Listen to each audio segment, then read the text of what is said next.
வெண்பருத்தி நூலெடுத்து வாய் வெடிச்ச பூவெடுத்து நான் அணிஞ்சிட தொடுத்து வச்ச நடினமான மாலை இது.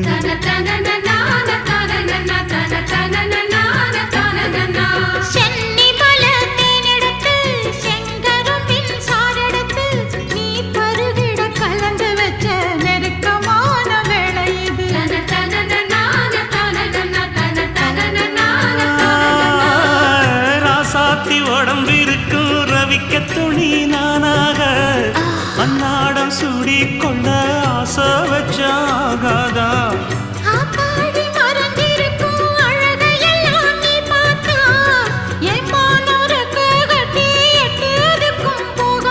அடிச்சி சக்கரையே எட்டி நீயும் நிக்கிறியே நான் ஏங்கி ஏங்கி பார்க்கிறப்போ ராங்கி பண்ணுறியே.